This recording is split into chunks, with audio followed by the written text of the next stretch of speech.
Olá, queridos irmãos. Ontem nós terminamos a nossa palavra falando sobre a rocha que Moisés fere por ordem de Deus, né? São dois eventos que ocorrem. Alguns estudiosos, a crítica da forma, por exemplo, na teoria das fontes, há quem defenda que isso foi um único evento, está narrado de duas maneiras, por narradores diferentes, fontes diferentes.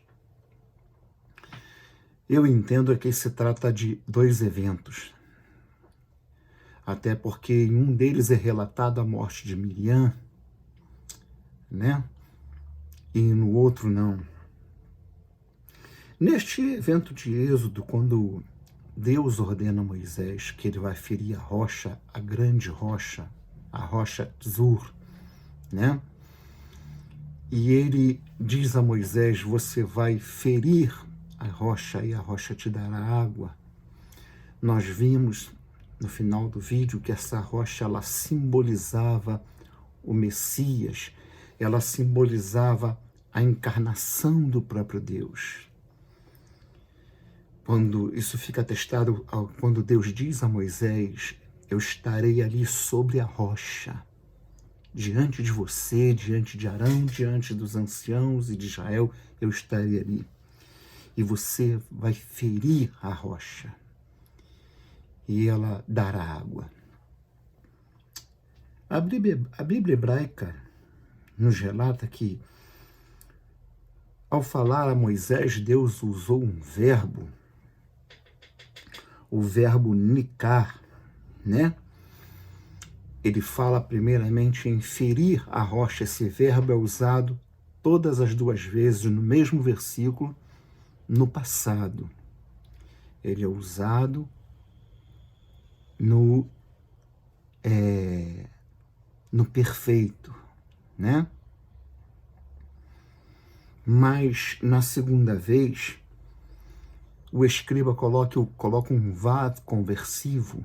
Então nós sabemos que quando esse vav aparece junto a um verbo, ele tem por função mudar, fazer a mudança do tempo desse verbo. Então, se é futuro, se torna passado. Se é passado, se torna futuro. Então, Deus diz a Moisés: você ferirá a rocha, porque o vav faz o verbo em que Deus está dizendo: você feriu a rocha, né? Você vai lá e você feriu a rocha. Isso não faria sentido para nós. Mas o vav ali faz com que esse verbo tenha que ser lido no futuro: você ferirá a rocha. E esse verbo também, verictar, é como ele está na última definição de Deus. O vav aqui convertendo o verbo para o futuro, e ele tem o significado de ferir, né? Bater, afligir, mas também tem o significado de matar. E eu achei muito interessante, porque o que acontece com Jesus no seu julgamento ali no Calvário? Ele é efetivamente morto. E assim como a rocha dá a água e sacia a sede do povo, e nós vamos ver que essa água, ela é figuradamente uma água espiritual. O maná é uma comida espiritual, né? Um pão espiritual, por assim dizer. As codornizes simbolizavam um alimento espiritual, né? Então nós sabemos que esta água, ela simbolizava a água da vida. Aquela água que Jesus fala com a mulher no poço de Jacó: se você beber dessa água aí, ele aponta para o poço, você vai tornar a ter sede. Mas se você beber da água que eu te der, você nunca mais vai ter sede. E então nós já conhecemos a história. Ela pede: me dá dessa água. Ela se sente sedenta. Jesus aguça a sede espiritual dela, mas Jesus tinha uns ajustes a fazer na vida daquela mulher, e ele diz, vai lá e chama o teu marido e volta aqui. Ela falou, eu não tenho marido, né? Nós conhecemos já essa história. Então, na sequência, eu quero convidar os irmãos para estarmos lendo aqui a continuação dessa explanação de que Jesus, ele agora consuma a figura do passado, a figura que Deus revelou a Israel e vai, através dos profetas da sequência, falando dos planos de Deus, anunciando até, em certo momento, que aquela aliança não era eterna. A aliança eterna estava no futuro, quando viesse o Messias, e que agora está se cumprindo, não é mesmo? Nós então temos aqui em 1 Coríntios capítulo 10, né? 1 Coríntios capítulo 10, Paulo diz assim, deixa eu marcar aqui o texto que eu preciso ler depois. Ora, irmãos, não quero que ignoreis que nossos pais estiveram todos debaixo da nuvem e todos passaram pelo mar e todos foram batizados em Moisés, na nuvem e no mar. Todos foram batizados em Moisés. E todos comeram de uma mesma comida espiritual, né? O alimento que Deus dava, fosse o alimento em si, mas principalmente a palavra que Deus ministrava através de Moisés e os sacrifícios que Deus ensinava através do seu sacerdote, do seu sumo sacerdote Arão e os sacerdotes seus filhos, né? Para que o povo pudesse estar sempre na presença de Deus, tendo seus pecados encobertos, porque os pecados eram encobertos, eles eram velados, ocultos, até que viesse aquele que removeria todo o pecado do passado, como explica o autor aos Hebreus muito bem, né? Então Paulo diz, e beberam todos, e comeram todos de uma mesma comida espiritual, e beberam todos de uma mesma bebida espiritual, porque bebiam da pedra espiritual que os seguia, e a pedra era o Machia. Olha como a palavra vai nos mostrando o caminho, o caminhar, a sequência, a continuidade, sem que a gente perca o rumo, sem que a gente perca a direção, a meta da nossa jornada junto ao Senhor. Caminhar na vereda do Senhor. Ensina-nos o caminho por onde devemos andar. Não é mesmo? Eles bebiam de uma pedra espiritual que seguia. Era como se a pedra andasse atrás do povo de Israel. Em certos momentos, a rocha estava ali para dar a água, para saciar a sede, e Paulo está remetendo aquela figura, aquele tipo do passado, ao que se cumpriu naqueles dias em Jerusalém. E a pedra era o Machia. Na sua tradução, era Cristo, né?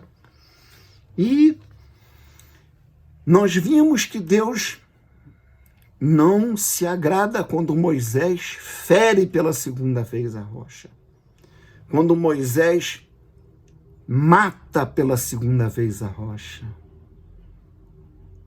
Porque é uma figura. A figura tem que prever, tem que preconizar o que há de se realizar no futuro.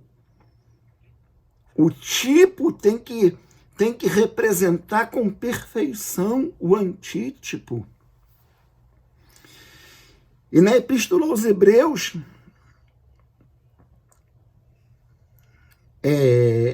no capítulo 9, se não me falha a memória, no capítulo 9, no verso 28, diz assim a palavra de Deus. No verso 27 ele diz, E como aos homens está ordenado morrerem uma vez, vindo depois disto o juízo, assim também o Mashiach, oferecendo-se uma vez para levar os pecados de muitos, esses pecados que foram encobertos no passado. Você estudou a Taná, você estudou o Antigo Testamento, principalmente a Torá, você sabe que os pecados eram encobertos, eles eram velados, eles eram como que escondidos da visão de Deus, figuradamente falando, porque Abacuque diz, os teus olhos não podem contemplar o mal, né? Assim também o Mashiach, oferecendo-se uma vez para levar os pecados de muitos, não de todos, não do mundo, aparecerá a segunda vez sem pecados aos que o esperam para a salvação. Ontem eu, mexendo no meu celular, depois que baixei o vídeo para o computador, para publicar no YouTube, apareceu para mim o link de uma moça, me parece que brasileira, judia brasileira, porque ela falava com muita fluência o português, né? Não tinha sotaque nenhum. E ela falava sobre como é a situação de Israel com relação ao Evangelho, a Jesus e o cristianismo. E o pouco do vídeo que eu vi, ela mostrando ali que em Israel ninguém crê em Jesus. Não existe cristianismo em Israel. Não creia nisso. Isso é...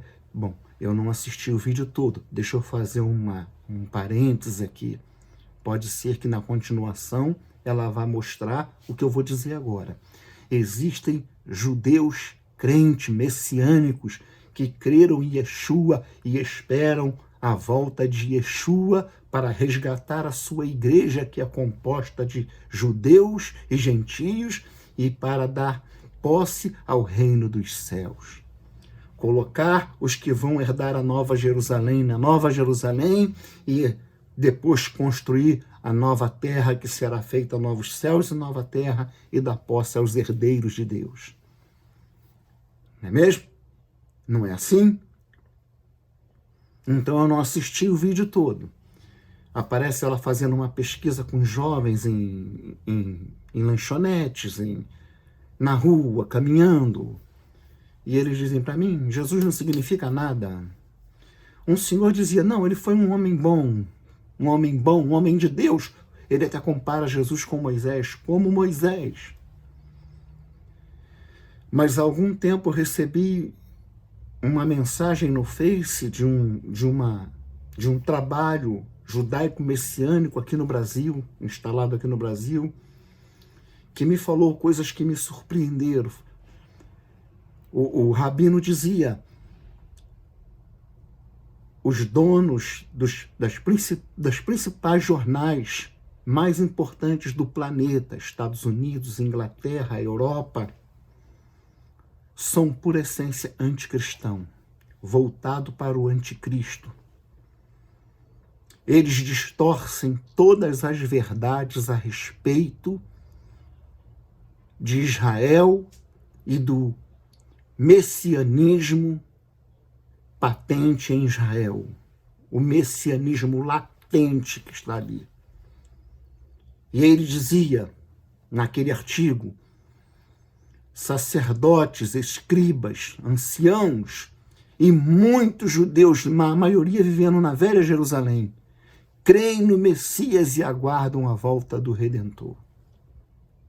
Então nós temos que tomar cuidado para a gente até não ser levado a um preconceito que chega muitas das vezes ao extremismo, ao extremo do antisionismo, né? Antissemitismo, antisionismo, ser contra aqueles que esperam a verdadeira Sião, se tornam pessoas que veem nos judeus, em todo Israel, o povo que matou Jesus e que, portanto, deve ser tratado como inimigo de Deus. De fato, quem matou Jesus foram os judeus. Eu tive um problema na universidade porque pessoas, professores, não, quem matou Jesus foram os romanos. Ora, está chamando o Novo Testamento, que é um documento histórico, por excelência, é um documento cientificamente aceito como documento histórico. Algumas questões podem ser questionadas, mas o Novo Testamento é um documento histórico e corroborado em suas afirmações por outras fontes históricas, muitas delas não cristãs. Exemplo, Flávio Joséfo. Então nós temos que tomar cuidado com isso. Então aqui em Hebreus, está ratificando aquilo que nós entendemos do erro, da falha de Moisés em, ao invés de falar a rocha, que embora não sendo Tsur, era Selá, mas era uma rocha simbólica, significativa, era um tipo a quem ele devia falar, ele devia exercer a fé, conforme a palavra de Deus que tinha falado com ele diretamente, e Arão estava ao lado de testemunha, e por isso Arão também recebeu a mesma punição. Os três não entraram na terra prometida, Miriam, Arão e Moisés. E desses três, Moisés ainda teve a canja de Deus de ser levado a um alto monte e contemplar Canaã. E ver, aí está o povo Israel, a nação Israel. Será aqui, este povo que você está trazendo, que trouxe até aqui as portas, agora vai dar entrada aqui, vai aqui formar o que será a eterna nação de Israel. Por milhares e por milhares de anos, não será destruída. Devastada foi muitas vezes, mas varrida da face da terra, de maneira nenhuma. Ele aqui confirma, assim também o Mashiach, oferecendo-se uma vez para levar os pecados de muitos, aparecerá. Ele está fazendo uma afirmação contundente, segunda vez, sem pecado, porque quando ele foi crucificado, ele recebeu o pecado, os meus pecados, os seus pecados sobre ele, aos que esperam para a salvação. Então nós lemos que em Paulo, lá em Coríntios, Paulo reafirma a nossa percepção de que a pedra era um tipo do Mashiach, ela estava ali acompanhando, suprindo, protegendo. Porque Tsur é a rocha, é um maciço protetor. Isso olhando o verbo simplesmente, essa raiz tzad, vav, resh, ela dá origem a outros termos, né? O professor Ézio até teve me chamando a atenção, e eu falei, sim, eu percebi. Eu leio que os léxicos, eles mostram o leque, não tão grande, mas que nos permite, né? A ideia de proteção, a ideia de consolidação, é a rocha eterna de que Isaías fala. Então, nós vamos agora nos voltar para a sequência dos acontecimentos. Evangelho de João, capítulo 20, verso 11 em diante.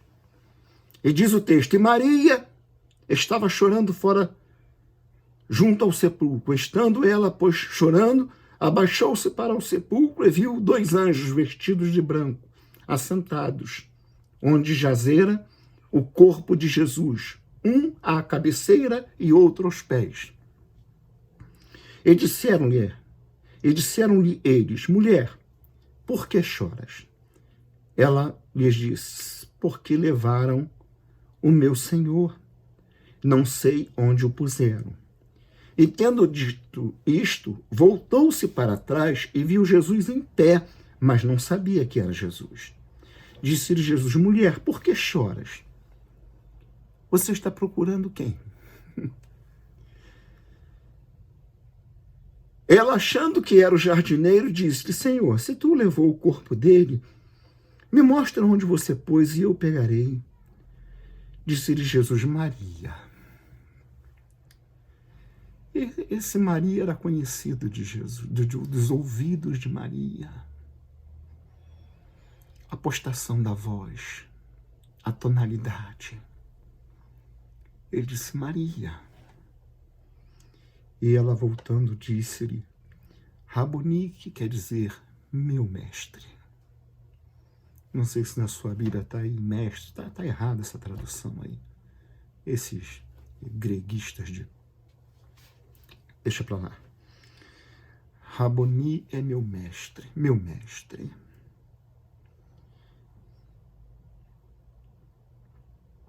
Disse-lhe Jesus: não me apegue, não me detenhas, porque ainda não subi para meu Pai, mas vai para meus irmãos e dize-lhes que eu subo para meu Pai e vosso Pai, meu Deus e vosso Deus.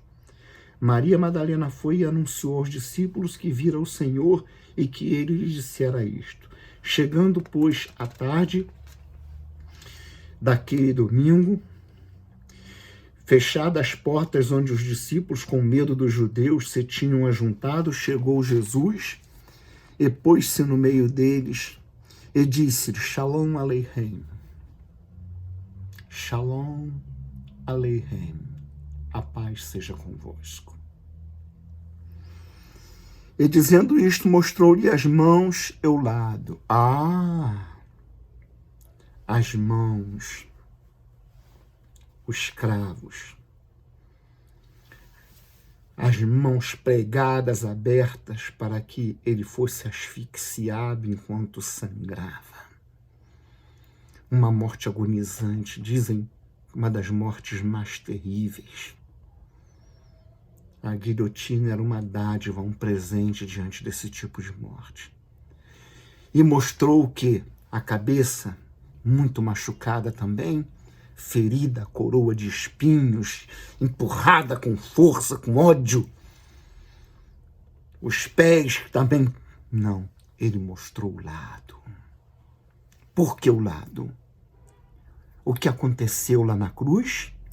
O soldado, não um judeu, um soldado romano, feriu o que já era um cadáver. Já estava morto. Não precisava quebrar as pernas.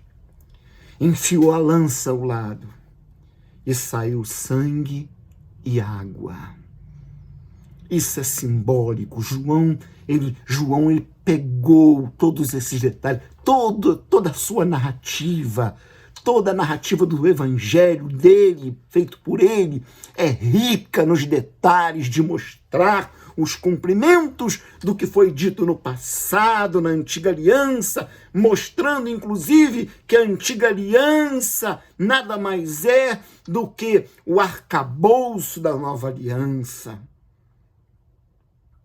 João é um expert em fazer isso.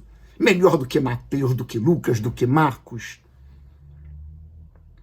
Ele ressalta que Jesus mostrou o lado de onde saiu a água,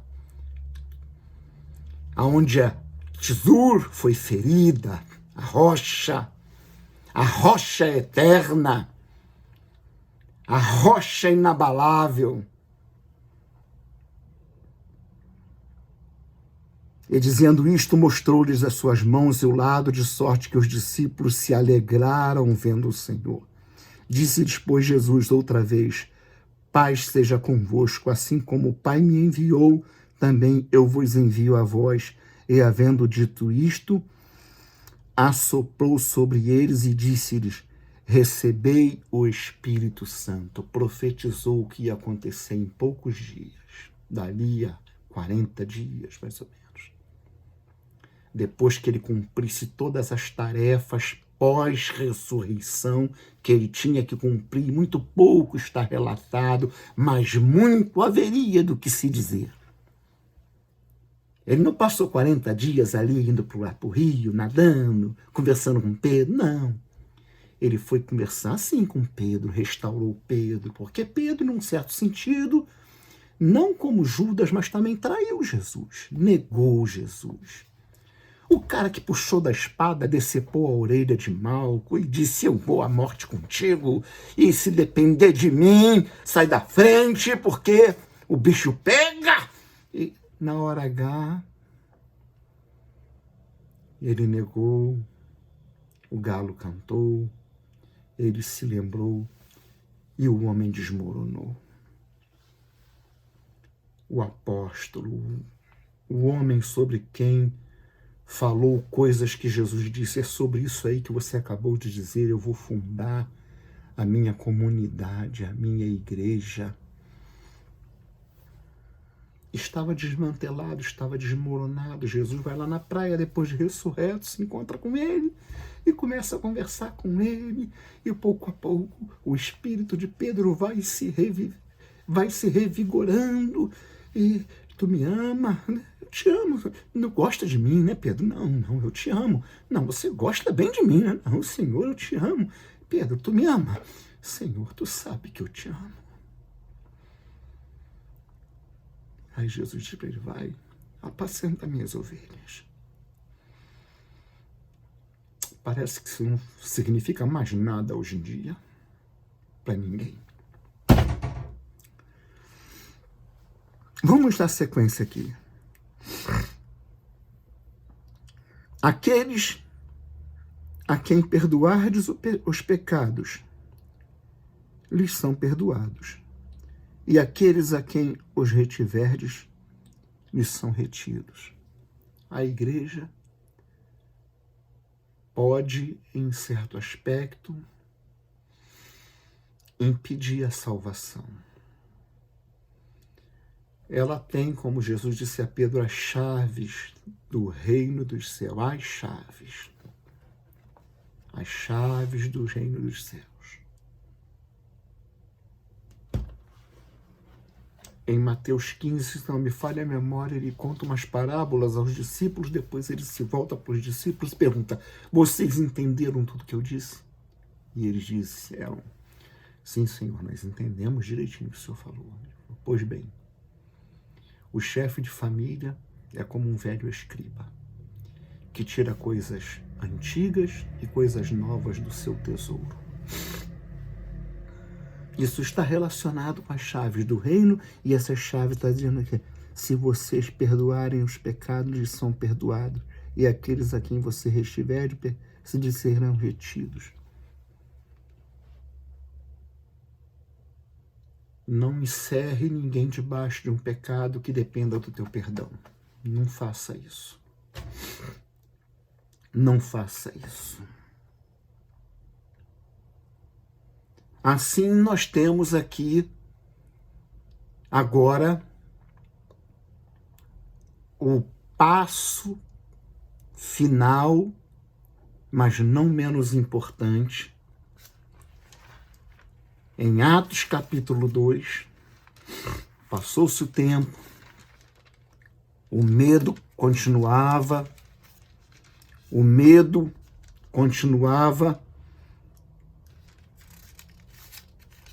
assolando o espírito dos discípulos, dos apóstolos. A revolta do sinédrio judaico era muito grande e eles tinham um aliado poderoso que dava a eles autoridade para matar, e matava, perseguia, prendia, batia. Tinha homens preparados para isso, uma turma, entre eles um terrível elemento chamado Saulo, nascido na cidade de Tarso da Cilícia. Até que, cumprindo-se os dias de Pentecostes, estavam todos concordemente no mesmo lugar, e de repente veio do céu um som como de um vento veemente e impetuoso, e encheu toda a casa em que estavam assentados. Não veio vento, veio um som, o barulho de um vento forte, aquele vento que assovia. E o som encheu todo o cômodo, todo o cenáculo. Todo mundo ouviu aquele som. E começou a acontecer um fenômeno visual. Todos eles viram caindo dos céus línguas, membros do corpo humano, a língua como que repartilha, língua cortada de fogo. Línguas repartidas como que de fogo, as quais pousaram sobre cada um deles, e todos foram cheios do Espírito Santo. Cumpriu-se o que Jesus falou ali atrás. Recebei o Espírito Santo.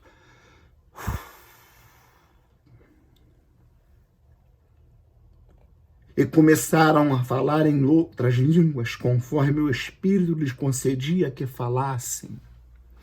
Não sabia grego, falava grego. Não sabia egípcio, falava egípcio. Não sabia etíope, falava etíope. Não sabia persa, a língua persa, falava fluentemente o persa. E tinha pessoas de todas as regiões do mundo, da Babilônia, da Pérsia, do Egito, tinham estudiosos, tinham judeus convertidos, tinham filósofos, discípulos de Epicuro, discípulos de Zenão, os epicureus e os estoicos, todo mundo ali, todo mundo viu aquilo e falou: como pode? Essa gente é simples, é pobre, olha aí, tô vendo. A própria roupa denuncia, como é que isso está falando no nosso idioma aí? E está todo mundo falando e todo mundo entende o que eles estão dizendo. Está inaugurado o reino. Nasceu a igreja. Nasce a igreja. Começa a tomar forma o corpo do cabeça, do Machia. E você, 2000 anos depois, ainda está aqui. Precisa ter conhecimento, precisa ter domínio. Precisa saber comunicar as verdades do plano de Deus. Porque este plano tem começo, meio e fim. E creia, o fim vai ser glória para poucos, mas terror e angústia indizíveis para todos os outros. Daí a importância de nós pregarmos, mas pregarmos, proclamarmos o que a palavra de Deus nos diz, e se ela diz, nós precisamos saber. Mas não vamos aprender nada se ficarmos na superficialidade da letra. Você como crente, você como homem crente, você como mulher crente, precisa se esmerar, precisa conhecer os valores dos tesouros antigos e as riquezas dos tesouros modernos, como escriba, um velho escriba, porque você é chamado para ser chefe de família espiritual, de formar um núcleo, se possível, de reunir pessoas. Não é fundar religião, não é construir a alvenaria, botar plaquinha na porta, banco, púlpito. Não faça isso. Não faça isso. Isso não agrada a Deus. Deus não precisa disso. Deus não precisa desses monumentos a Moloque que está por aí espalhado. Construções de milhões de reais para juntar centenas de pessoas, que muitas delas não sabem nada e vão continuar não sabendo, não aprendem nada, porque quem está falando também não sabe. Estão ali pela ostentação do templo. Olha só que 300 metros de vidro refletivo, de aquele vidro que reflete o sol. Que beleza! Olha o estacionamento, tudo cimentado, banheiros, ar-condicionado.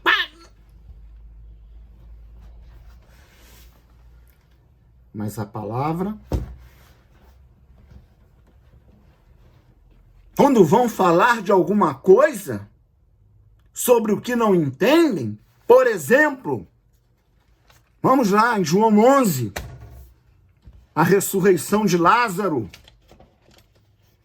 uma situação que já me deixou em 2017, 2018, tão irritado que eu já estava quase botando pedra na bolsa para levar para dar umas pedradas na cabeça do pregador sem vergonha, que não estuda as escrituras, que não ora, que não sabe o que vai dizer, e ficava, tirai a pedra da incredulidade, tirai a pedra da avareza, tirai a pedra...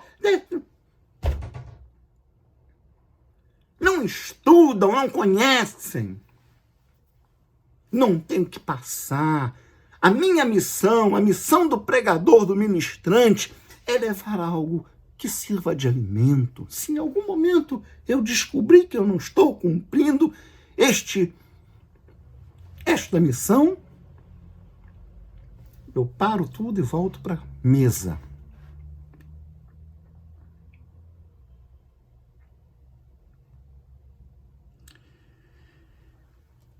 João 11, 34.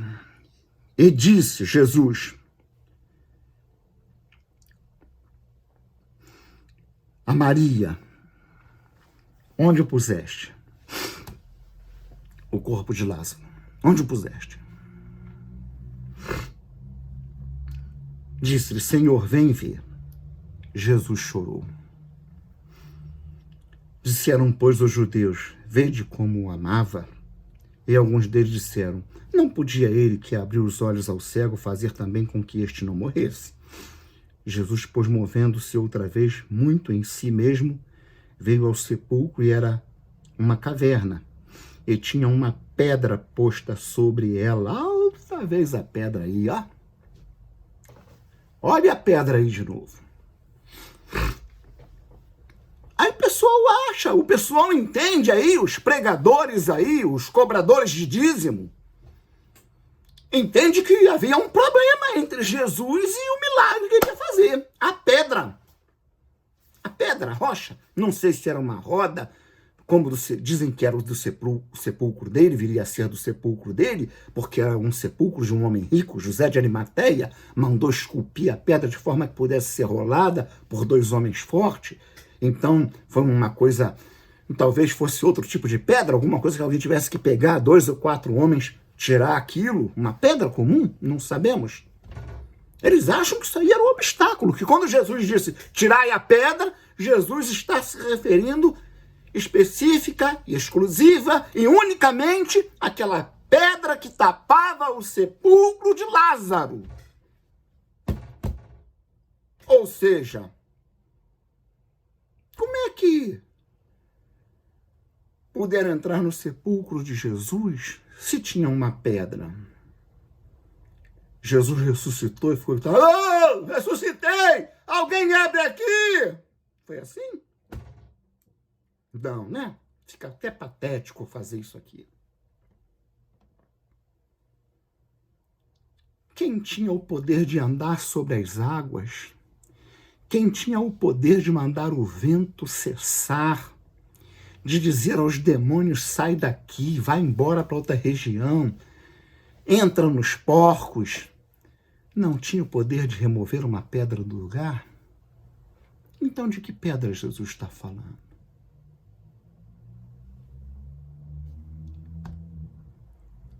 Se eu ficar na superfície da letra, Eu vou aprender o que todo cachaceiro aprende lendo uma Bíblia na porta do boletim. Né?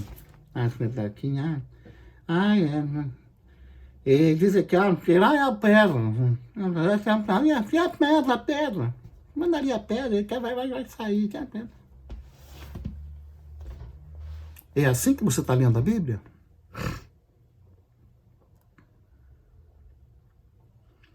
A pedra de que Jesus falou, e João captou também isso, é as tábuas de pedra do coração. Tirem elas. Tirem a pedra. A pedra tem que sair. Não é aquela ali, não. Essa aí está no coração de vocês. Tirai a pedra. Tirem a pedra. Não é isso? Paulo não fala isso? O profeta não profetizou isso? Que Deus removeria o coração com tábuas de pedra e colocaria um coração de carne com tábuas de carne, aonde seriam escritas as suas leis, não com tinta, mas com o Espírito Santo.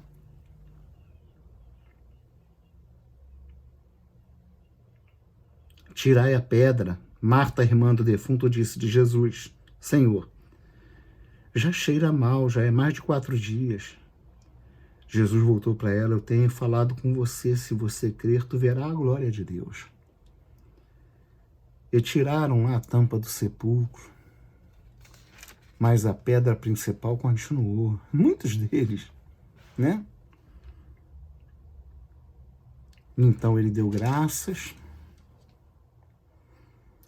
Eu bem sei que sempre me ouves, mas eu digo isto por causa da multidão que está em redor, para que creiam que tu me enviaste. Creram. Depois estavam lá, crucifica, salva aí, se salva aí, desce da cruz. Não era eles, estavam lá. Porque a pedra continuou. A pedra do sepulcro de Lázaro, ele fazia, a pedra de repente rolava como que rolou. E tendo dito isto, clamou a Lázaro: vem para fora. E Lázaro veio. E falou Jesus: tirem as faixas dele, desenfaixam ele, porque ele quer andar. Deve estar com fome, deve estar com sede.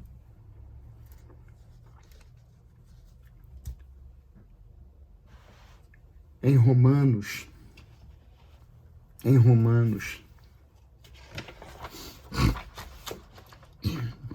Não, primeiro nós vamos falar em Mateus. Em Mateus 7, Jesus adverte a eles. Sempre na questão da pedra como fundamento da obra de Deus na vida deles. Mateus 7, verso 24 e 25 diz assim: todo aquele, pois, que escuta estas minhas palavras e as pratica, assemelhá-lo-ei ao homem prudente que edificou a sua casa sobre a rocha. Edificou a sua casa sobre a rocha. Aquele que se constrói sobre mim, não. Aquele que ouve o que eu falo. É a pedra menor, é Selá. Está aqui. E desceu a chuva e correram rios e sopraram ventos e combateram aquela casa e não caiu porque estava edificada sobre a rocha. A mesma rocha que Moisés feriu 2 vezes, Selá. Lá em Romanos 9, 23, nós aqui caminhamos para o encerramento desse vídeo, o apóstolo Paulo nos diz que ele, Jesus, Romanos 9, 33, vamos pegar do 30. Que diremos, pois, que os gentios que não buscavam a justiça alcançaram a justiça? Sim, mas a justiça aqui é pela fé. O que ele está dizendo com isso aí? Israel não alcançou porque ele quis a justiça que é pela dignidade própria.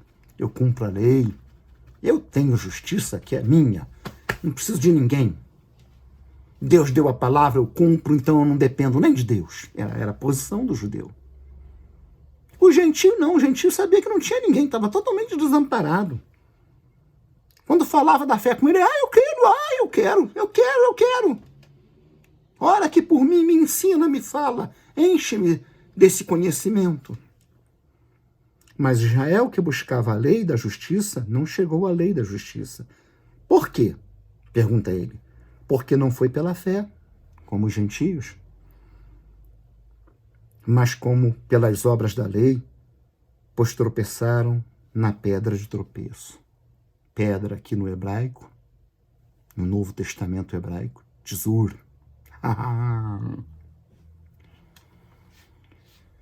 Não tropeçaram no ensinamento, tropeçaram na própria pessoa. Eles, antes de rejeitar o ensinamento de Jesus, antes deles rejeitarem o que Jesus ensinou, antes deles rejeitarem a mensagem do reino, eles rejeitaram a pessoa de Jesus. E vamos começar logo acabando com isso. Mata o primo dele, decapita João Batista. O próximo é ele. Que os dois começaram a mesma obra. Rejeitaram ele. Tropeçaram na pedra principal. A pedra que Deus colocou como pedra de tropeço para aqueles arrogantes. E como pedra principal do grande edifício que eu e você fomos chamados e colocados nele, aleluia! Não por nossos méritos, mas porque tivemos os nossos pecados lavados e remidos no sangue da cruz, naquele sangue do Calvário, bebemos daquela água que jorrou do lado, nós fomos vivificados pelo sangue espiritual que jorrou daquele lado. Como está escrito, eis que eu ponho em Sião uma pedra de tropeço, e uma rocha de escândalo, e todo aquele que crer nela não será confundido. Tzur. Pode pegar aí se você tem um testamento, Novo Testamento hebraico, vê aí se não está aí tzur. Então nós precisamos entender que a pedra de que Jesus falou ali, tirai a pedra, tira essa pedra do teu coração, judeu, tira essa pedra da soberba, da arrogância de quem domina muito a Torá, de quem domina muito o Taná, de quem já leu o Talmud, de lá para cá e daqui para lá, e olha que eu sei do que estou falando, o Talmud traduzido aí para o inglês, hebraico e inglês, parece que dava 58 volumes. Em 2016 e 2017 estava em R$8.000 à vista. Todos os volumes. Podemos, que bênção, né? Mas esta pedra. Por que João daria importância de Jesus falar, tirar a pedra? João poderia, por exemplo, narrar, e chegando em frente ao sepulcro, removida a pedra, o Senhor disse, Lázaro, vem para fora. Seria uma maneira de João nos dizer que a pedra que tapava o sepulcro não era um obstáculo, mas parece, se você ficar na superfície da letra, você fica igual a esses chatos que tem por aí, que já estavam me estressando. Em 2017, 2018, até 2019, já estava irritante o tal do tirar a pedra. E todo mundo falava a mesma coisa, porque tirar a pedra do seu coração, da incredulidade aí, você que não é dizimista, tira a pedra da avareza, munheca de porco, tira a pedra do preconceito, nada a ver com o que o texto quer e revela aquele que tem olhos para ver e ouvidos para ouvir. A rocha, a pedra, ela tem sempre importância. Você encontrou essa palavra, pega ela e olha, vira, mexe, pergunta. O que você está me dizendo, hein? Conversa com ela.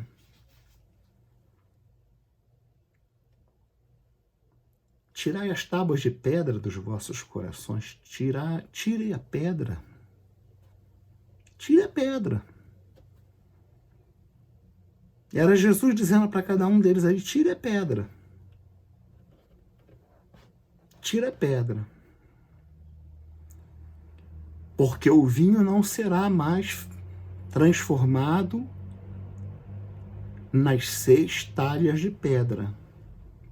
6 ou 5? Acho que era 6, né? 5 talhas de pedra. Os odres novos receberão vinho novo. Odre velho vai ficar com vinho velho. A partir de agora, nós estaremos focando mais o Novo Testamento sobre o ensinamento do reino. Nós vamos falar por que está essa balbúcia, essa bagunça que está aí.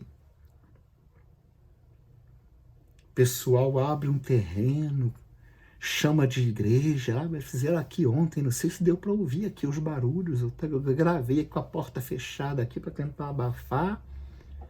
Tinha gente rodopiando, andando igual Saci Pererê, carregando bandeja na mão. Bandeja literal, né? Uma coisa de fazer demônio rolar no chão com as mãos na barriga de tanto rir.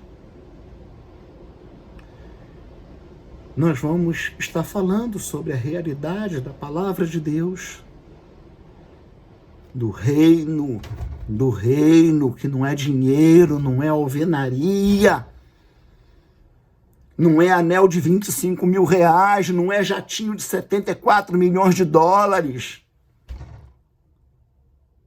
não é templo de Salomão, não é mansão em Miami, não, é pregação debaixo do telhadinho de sapê, de parede de estuque, da casa simples, da reunião no quintal, da comunhão entre pessoas que tenham a liga do Espírito de Deus unindo-as.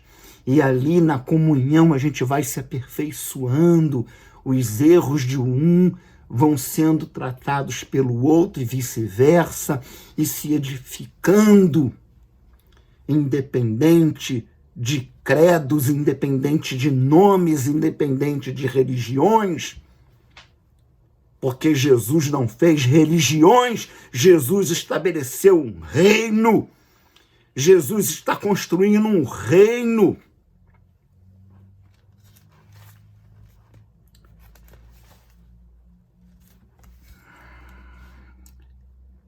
Em Hebreus 12, 28. Por isso, tendo recebido um reino que não pode ser abalado, retenhamos a graça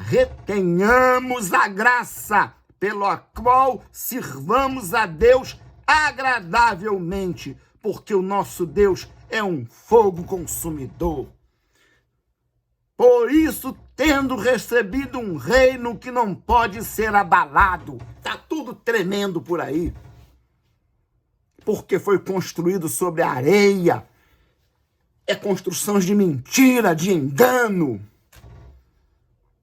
querem dinheiro, ajuntamento de 50 mil, de 5 mil em estádio, porque o cara que está lá por trás vai ser candidato a cargo político ao Senado, à Assembleia, vai ser candidato à Câmara dos Vereadores, vai ser candidato a sei lá o quê. É isso que está por trás.